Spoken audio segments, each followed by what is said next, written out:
امام شافعی رحمہ اللہ، محمد بن ادریس صاحب کا نام، تو یہ شافعی آپ کا لقب تھا، المشہور جو ہوئے امام شافعی رحمہ اللہ، ائمہ اکرام میں ان کا شمار ہوتا ہے۔ ان کی جو ولادت ہے نا اسی مہینے رجب میں، اور 150 ہجری میں 150 ہجری میں آپ کی ولادت ہوئی تھی۔ اچھا جی، فلسطین کے شہر غزہ میں، بعض نے لکھا ملک شام میں، بعض نے لکھا فلسطین میں، اس کے شہر غزہ میں، بعض نے اسقلان لکھا، بعض نے ملک شام لکھا۔ بہرحال آپ کی ولادت بشہادت ہوئی 150 ہجری میں، اور جس سال امام شافعی رحمہ اللہ کی ولادت بشہادت ہوئی اس دن امام اعظم ابو حنیفہ کا وصال ہوا۔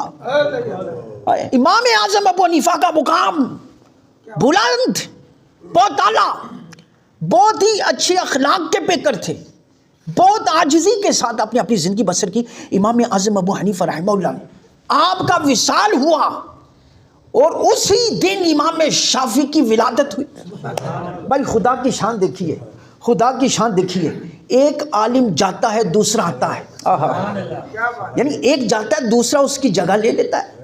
کیا سیدنا ابو بکر صدیق رضی اللہ تعالیٰ عنہ کے جانے کے بعد نظام دھرم برم ہو گیا تھا، حضرت عمر آ گئے، حضرت عمر رضی اللہ تعالیٰ عنہ کے بعد یہ حضرت عثمان غنی، حضرت عثمان غنی رضی اللہ تعالیٰ عنہ کے بعد مولا علی، تو یہ سلسلہ جو ہے وہ چلتا جا رہا ہے، خلفائے راشدین جو ہے وہ 4 ہیں۔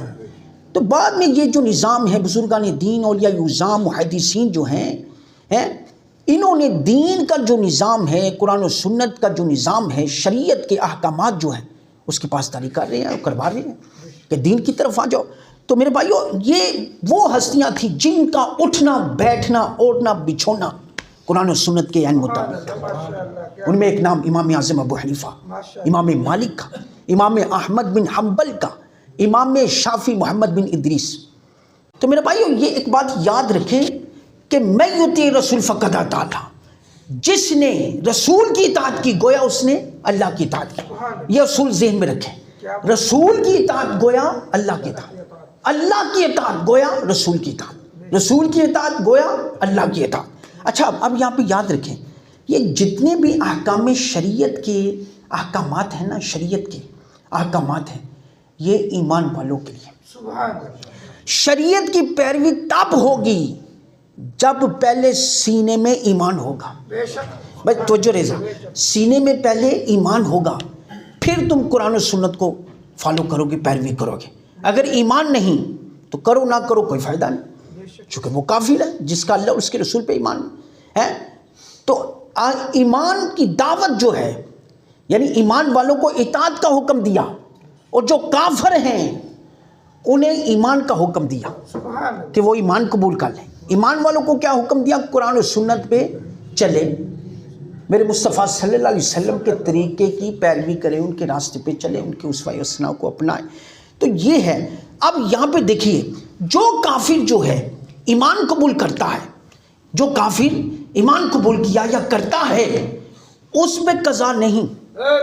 اب توجہ رہے نا، آپ نماز چھوڑیں تو آپ کے اوپر قضا لازم ہے، آپ روزہ چھوڑیں تو فرضی روزہ چھوڑیں تو آپ کے اوپر قضا لازم ہے۔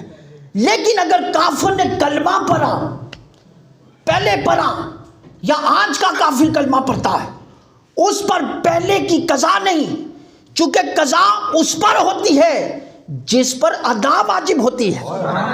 بھائی وہ ان کے تو ایمان قبول کیا نا، ایمان قبول کرنے کی وجہ سے اللہ نے ان کے پہلے گناہوں کو معاف فرما دیا اور وہ ایمان میں داخل ہو گئے۔ اب اگر کوئی گناہ کرے گا تو وہ لکھا جائے گا۔ تو ہم پہ اگر ہم نے نماز چھوڑی تو ہم گناہ گار ہیں، کیونکہ ہمارے اندر ایمان ہے، ہم اپنے آپ کو مسلمان کہتے ہیں، ہم اپنے آپ کو کیا کہتے ہیں؟ مسلمان کہتے ہیں۔ اب یہاں پہ اللہ نے کیا فرمایا؟ میں یطیع رسول فقد اطاع اللہ، کہ رسول کی اطاعت در حقیقت میں اللہ کی اطاعت۔ اب حضرت علی رضی اللہ تعالیٰ عنہ کے نکاح میں پہلے کون تھا؟ سیدہ فاطمہ الزہرا رضی اللہ تعالیٰ عنہا، یہ حضور کی کیا تھی؟ پیاری بیٹی، صاحبزادی، یہ حضرت علی رضی اللہ تعالیٰ عنہ کے نکاح میں تھی۔ اچھا بھائی، نکاح میں تھی، حضرت علی نے چاہا کہ میں ان کی موجودگی میں دوسرا نکاح کر لوں۔ بھائی انہوں نے ایک خواہش ظاہر کی کہ میں نکاح، چونکہ اسلام اجازت دیتا تھا، ماں تابالا کو من النساء مثنی و ثلاث و رباع، بھائی 4 شادیوں کی قرآن اجازت دیتا ہے۔ اس کے بعد دیگر آپ کر سکتے ہیں اگر آپ ان کے درمیان عدل و انصاف کر سکتے ہیں تو قرآن اجازت دیتا ہے، دین ہمارا اجازت دیتا ہے۔ اب حضرت علی رضی اللہ تعالیٰ عنہ کے نکاح میں سیدہ فاطمہ الزہرا تھی، آپ نے ارادہ کیا کہ میں دوسرا نکاح کر لوں۔ جب حضور کو پتہ چلا تو حضور نے فرمایا میری بیٹی کے ہوتے ہوئے ایسا نہیں کرنا۔ بھائی علی کے لیے اب دوسرا نکاح فاطمہ الزہرا کی موجودگی میں کرنا حرام ہو گیا تھا، کیونکہ رسول کا حکم ہو گیا تھا۔ حالانکہ دوسری طرف قرآن کہہ رہا ہے کہ بندہ دوسرا نکاح بھی کر سکتا ہے، تیسرا بھی کر سکتا ہے، چوتھا بھی کر سکتا ہے۔ ما تاب لکم من النساء مثنی و ثلاث و رباع، قرآن نے کہا 4 کرو۔ اب مولا علی نے کس کی پیروی کی؟ کہا رسول نے کہہ دیا۔ اب حضرت علی نے سیدہ فاطمہ الزہرا رضی اللہ تعالیٰ عنہ کے ہوتے ہوئے دوسرا نکاح نہیں کیا، وہ آپ کے وصال کے بعد کیے نکاح ان کی موجود ہے، کیونکہ حضور کا حکم ہو گیا تھا۔ اس کو کہتے ہیں من یطیع رسول فقد اطاع اللہ، رسول کی اطاعت در حقیقت میں اللہ کی اطاعت ہے۔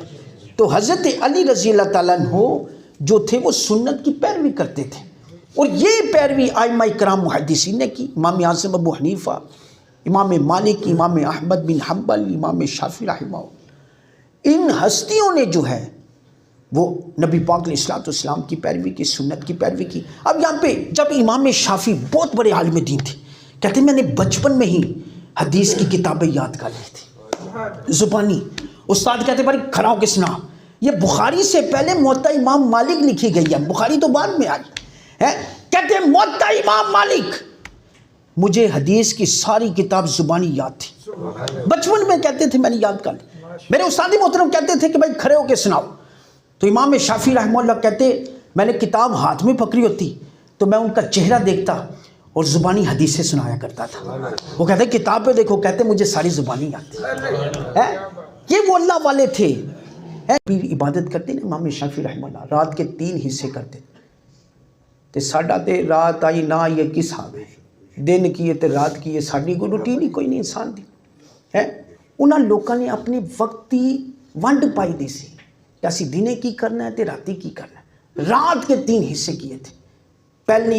پہلے حصے میں جناب من علم لکھتے تھے، کتابیں لکھتے تھے۔ دوسرے حصے میں اللہ کے حضور کھڑے رہتے تھے، نماز پڑھتے تھے، نوافل پڑھتے تھے، تہجد پڑھتے تھے، اور تیسرے حصے میں تھوڑا سا آرام کیا کرتے تھے، تاکہ جسم کے حق میں بھی، جسم کا بھی انسان کے اوپر حق ہے نا، اللہ تعالیٰ کہتا ہے اپنے جسم کو بھی راحت دو، سکون دو، جسم کے حق میں بھی نیند جو ہوتی ہے نا، یہ بھی ایک عبادت کا درجہ ہے۔ جیسے ایک بندہ عشاء کی نماز فرض کے ساتھ، فرائض جماعت کے ساتھ پڑھ کے سوتا ہے نا، اور فجر کی نماز بعد جماعت پڑھتا ہے تو روایات میں آتا ہے ساری رات اسے جاگنے والے کی طرح ثواب ملتا ہے۔ تو امام شافعی رحمہ اللہ کا جب وصال ہوا، ربیع بن سلیمان فرماتے ہیں میں نے خواب میں دیکھا، میں نے پوچھا امام شافعی اللہ نے کیا معاملہ کیا؟ کہنے لگے اللہ نے مجھے بخش دیا، اللہ نے مجھے بخش دیا، اللہ نے میری بخشش و مغفرت فرما دی۔ اور کہتے ہیں امام ربیع بن سلیمان رحمہ اللہ فرماتے ہیں میں نے دیکھا امام شافعی کو اللہ نے بخشا اور کرسی پہ بٹھایا ہوا ہے، تخت پہ بٹھایا ہوا ہے، اور وہ کرسی جو تھی، تخت جو تھا موتیوں سے مزین تھا، اور دیکھتے کیا ہے، ربیع بن سلیمان فرماتے ہیں میں نے دیکھا کرسی پہ بیٹھے ہوئے اور فرشتے ان کے اوپر قیمتی موتی نچھاور کر رہے ہیں، قیمتی موتی نچھاور کر رہے ہیں۔ اور آخری بات یہی ہے میرے بھائیو، امام ابو بیان اصفہانی رحمہ اللہ فرماتے ہیں کہ مجھے حضور کا دیدار ہوا، کہا یا رسول اللہ صلی اللہ علیہ وسلم جو آپ کا عاشق بنا پھرتا تھا، سنت کی پیروی کرتا تھا، شافعی اس کا کیا بنا ہے؟ کہتے میں نے حضور صلی اللہ علیہ وسلم سے ان کے حالات پوچھے، یا رسول اللہ آپ نے بھی کوئی کرم نوازش کی ہے کہ نہیں؟ فرمایا میں نے اللہ کے حضور یہ عرض کی تھی یا اللہ شافعی کا حساب نہ لینا۔ یا رسول اللہ آپ نے اتنا امام شافعی کے ساتھ اتنا آپ نے یہ رحم فرمایا، کرم والا معاملہ فرمایا، اس کی سفارش کی اللہ کے حضور، وجہ کیا تھی؟ فرمایا شافعی مجھ پہ رات دن درود پڑھا کرتا تھا، تو جو مجھ پہ درود پڑھتا ہے کیا میں اس کے لیے سفارش نہ کروں، اس کی شفاعت نہ کروں؟ تو میرے بھائیوں یہی پیغام ہے، یہ اللہ والوں کی زندگی قرآن و سنت کے عین مطابق تھی۔ کوشش کیا کریں قرآن و سنت کی پیروی کریں، ان ہستیوں کا ذکر سنا کریں، سنایا کریں، ان سے سبق حاصل کیا کریں کہ ہم نے بھی دین کا مجاہد بننا ہے، اپنے بچوں کو دین بھی سکھائیں، دنیا بھی پڑھائیں، ٹھیک ہے وہ تو ساتھ ساتھ چلے گی، لیکن دین کی تعلیم سے بھی اویئرنیس دیں، آگاہ کریں۔ اللہ عمل کی توفیق عطا فرمائے۔